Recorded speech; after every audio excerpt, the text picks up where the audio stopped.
One, two, three. Got me? Bonjour à toutes et à tous, bienvenue dans l'Instant Vitalité, notre rendez-vous santé, bien-être et harmonie avec la nature. Prendre soin de l'âme, s'affranchir des sentiers battus, abolir les frontières, aller au-delà des apparences, autant de mots que l'on retrouve sur Internet pour décrire le travail de notre invitée Martine Gerco, psychologue clinicienne, psychanalyste depuis presque 40 ans, formée à l'hypnose, le MDR et la respiration holotropique. Elle est également autrice du livre « Une psy parle aux esprits », publié par Mama Édition, nous, ces esprits, qui cherchons à donner un sens à nos vies. Une véritable exploratrice du monde de la psyché. Martine, bonjour. Bonjour Ludivine. Et merci de m'accueillir chez vous ici à Carnoux. Je sais que vous êtes très présente dans la presse. On vous retrouve notamment dans Psychologie Magazine en tant que spécialiste de la respiration holotropique. Dites-nous de quoi il s'agit. Alors la respiration holotropique, c'est une approche extrêmement riche qui a été créée il y a maintenant presque 40 ans par un psychiatre américain d'origine tchèque qui s'appelle Stanislas Grof. Et la respiration holotropique, c'est une approche qui conjugue une respiration hyperventilée, rapide, profonde, accélérée. On inspire et on expire par la bouche, on inspire en gonflant le ventre, on expire en le creusant au maximum. Et cette respiration est accompagnée par des musiques très évocatrices et des musiques qui vont venir stimuler la respiration. Et on respire sur ce rythme jusqu'à ce que l'on sente que notre conscience s'ouvre. La conscience, la respiration va ouvrir les portes de la perception et permettre au patient de pouvoir voyager à l'intérieur de lui-même et aussi dans d'autres espaces-temps. Alors ça paraît un peu bizarre, mais en fait on est beaucoup plus que notre mental, on est beaucoup plus que notre corps. Et cette respiration motrice, en fait, elle a été pratiquée par tous les grands mystiques de tous les temps pour pouvoir accéder à des états transcendants, à des états qui dépassent le mental. Et les grands mystiques juifs l'ont pratiqué, par exemple Aboulafia, Ibn Pakuda ont pratiqué cette respiration rapide comme les grands mystiques soufis et chrétiens.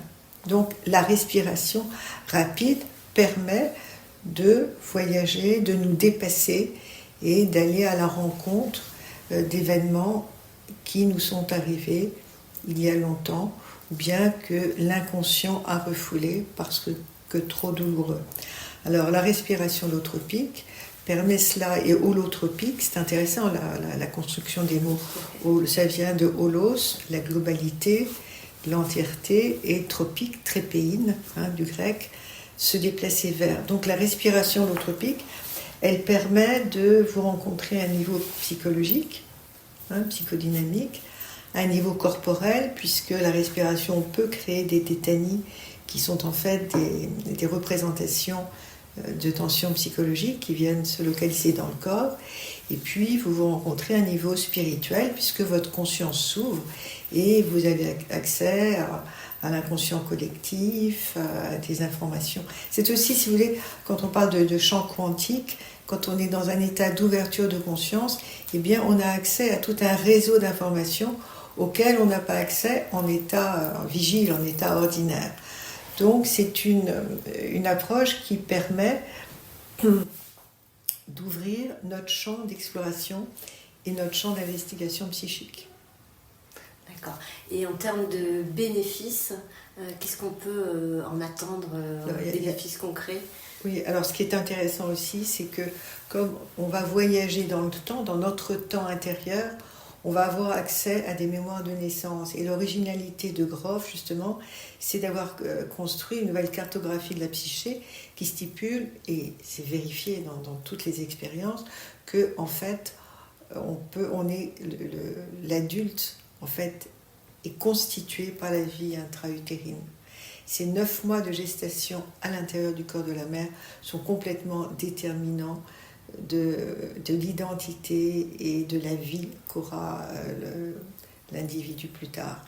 Le désir de la mère, le vécu de la mère pendant la grossesse est totalement, va venir perméabiliser le bébé in utero. Il y a un continuum, une continuité entre ce que vit la mère et ce que reçoit le bébé de la mère quand il est dans son ventre. Et ça, c'est fascinant. Et on le découvre dans chaque expérience holotropique. Il y a un retour à la vie périnatale. Et lorsque le bébé vient au monde, il ne naît pas table rase, mais il est déjà détenteur de toute une histoire. Et c'est ça qui est fascinant. Et un retour qui parfois, j'imagine aussi, peut être un petit peu peut-être perturbant, etc.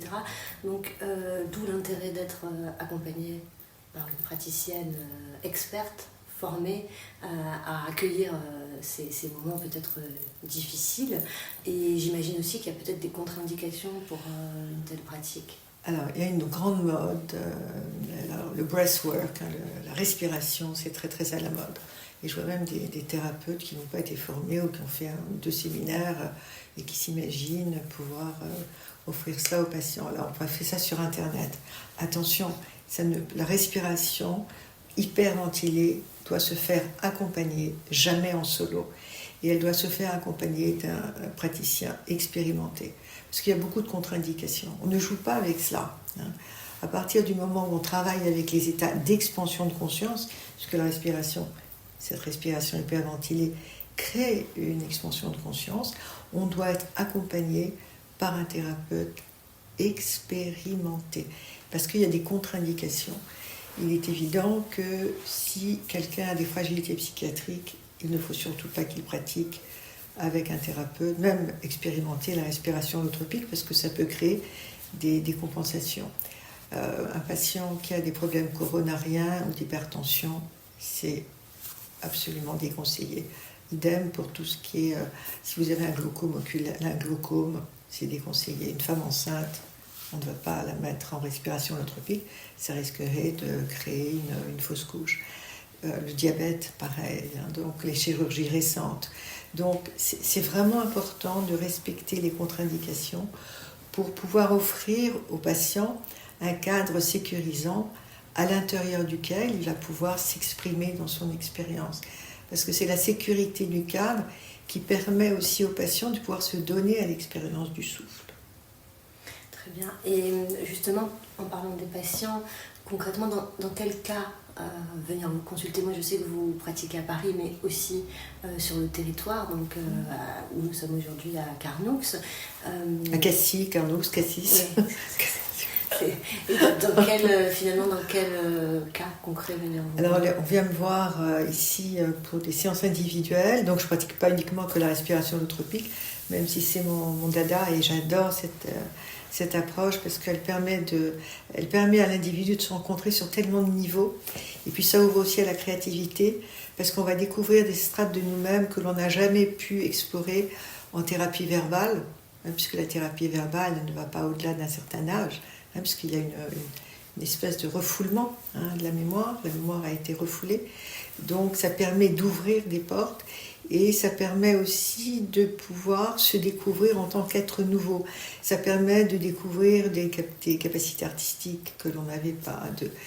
J'ai eu beaucoup de patients qui, après plusieurs séances de respiration holotropique, ont réalisé qu'ils n'étaient pas du tout où ils devaient être dans leur travail. On changeait de boulot, on fait du théâtre, on sont devenus artistes, peintres, écrivains, psy aussi, j'ai beaucoup de patients qui sont devenus psy. Ça permet, puisque c'est aussi une approche émotionnelle, on va exprimer nos émotions, ça ouvre des portes et ça nous ouvre à qui nous sommes vraiment. Et c'est ça que j'aime, parce qu'il n'y a pas la retenue qu'il peut y avoir dans une thérapie uniquement par la parole, parce qu'on est des êtres de mots, mais on est aussi des êtres de corps. Et ce qui est important, c'est qu'il y ait une alliance corps, esprit, corps et mots. Et puis les émotions, on est constitué d'émotions. Donc pouvoir s'autoriser à crier dans un groupe, à s'exprimer, à dire je, à éradiquer les il faut que, je dois pas, c'est extraordinaire. C'est se permettre de laisser advenir qui nous sommes. Alors la respiration holotropique se pratique en individuel et aussi en groupe, donc j'anime des stages. Donc, pour l'instant, les stages ont lieu à Provins, tous les 2 mois, tous les 2-3 mois. C'est à côté de Paris, dans un très très bel endroit. On travaille beaucoup dans la nature aussi, parce que la nature est très très porteuse. Et puis aussi, la notion du groupe, le groupe aussi permet à l'expérience de se développer de façon beaucoup plus importante que lorsque je pratique la respiration holotropique en individuel. Le groupe, c'est très porteur. Il y a cet égrégore, cette matrice qui va donner à chacun sa puissance. Je sais aussi que vous êtes une personne très intuitive. Là, vous avez toute une palette d'outils dont vous nous avez parlé. C'est ce qui fait votre particularité. Quand une personne va venir vous voir avec une demande, peut-être la respiration holotropique, mais vous conseillerez peut-être autre chose, un autre outil. Vous avez vraiment aussi une vision qui vous est propre. Et je sais que vous voulez, sur votre site psyemergence.com, vous indiquez vouloir créer un pont entre la psychanalyse, la psychologie et l'approche corporelle pour une psychanalyse élargie. Alors, pour un public qui nous écoute, qui n'est peut-être pas averti dans le domaine, est-ce que vous pouvez nous expliquer ?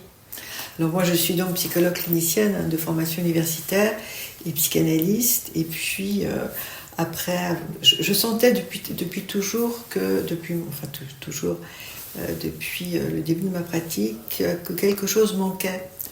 Et que je me suis toujours intéressée à la spiritualité, à l'ésotérisme, au monde invisible.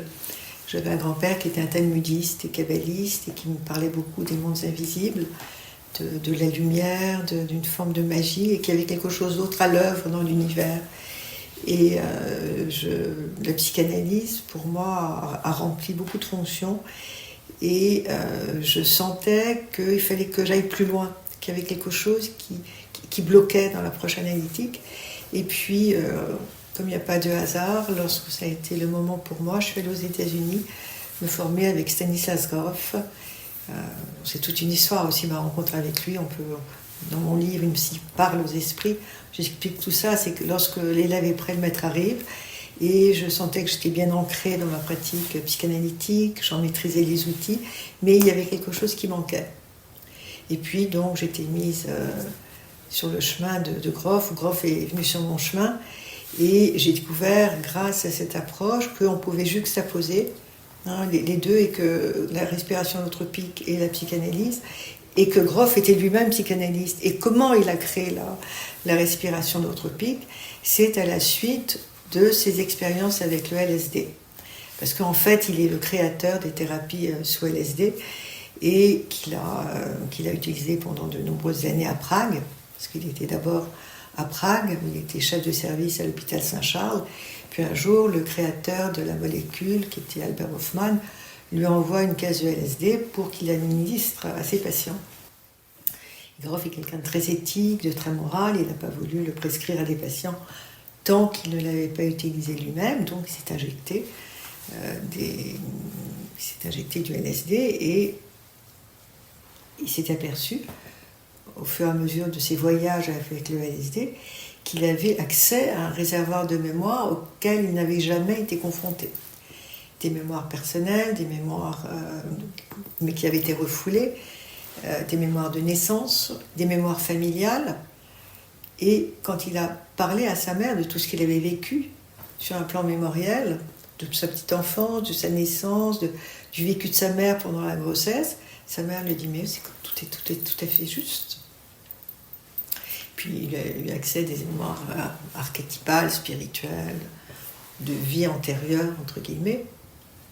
On en parle dans la Kabbale, on parle des Gilgulim, des réincarnations successives, on parle aussi du karma dans la Kabbale. Le karma, c'est ce qu'on a réparé. Et chez les Juifs, on parle de tikkun, c'est le point de réparation, donc tout se retrouve.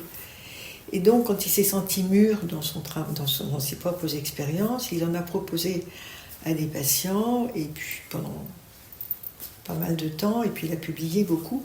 Et le gouvernement américain, quand il a eu vent de ses expériences, lui a proposé de venir donner des conférences aux États-Unis, de donner des cours aussi autour de son travail, ce qu'il a fait. Et puis, très vite, on lui a proposé de résider aux États-Unis et de devenir américain. Donc il a pu continuer ses expériences aux États-Unis. Il a été psychiatre-chef au Maryland Institute à Baltimore. Et puis dans les années 70, le LSD a été interdit d'usage parce que c'était utilisé de façon profane.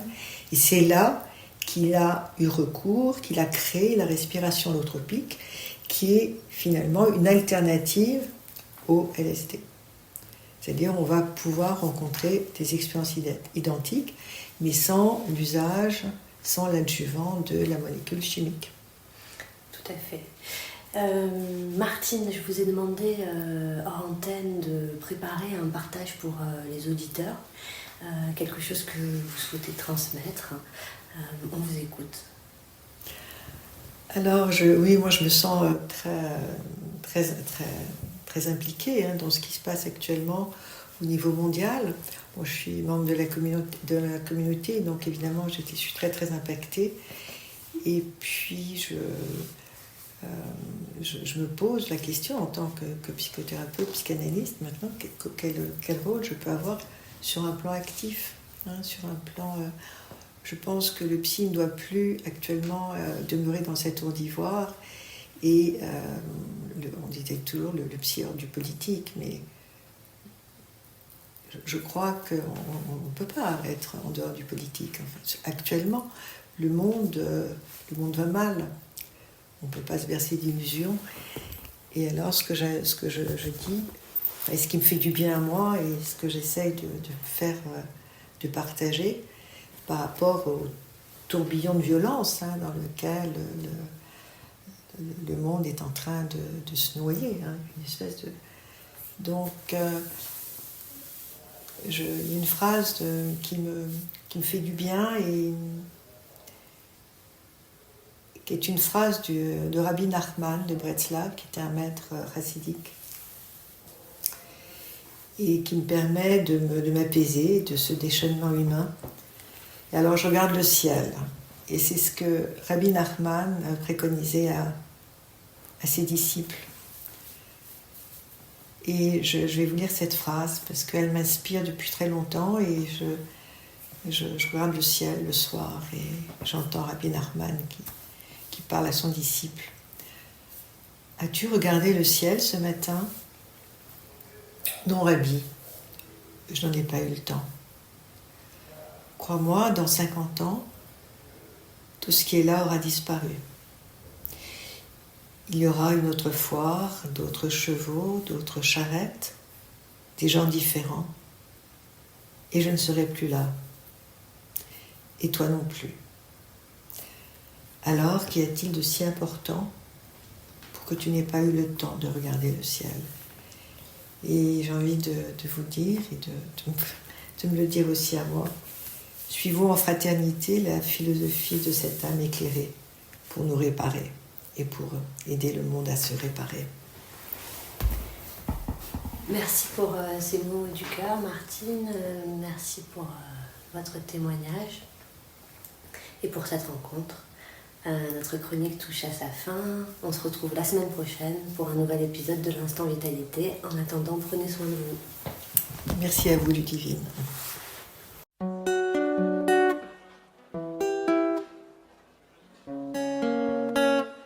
One, two, three. Got me?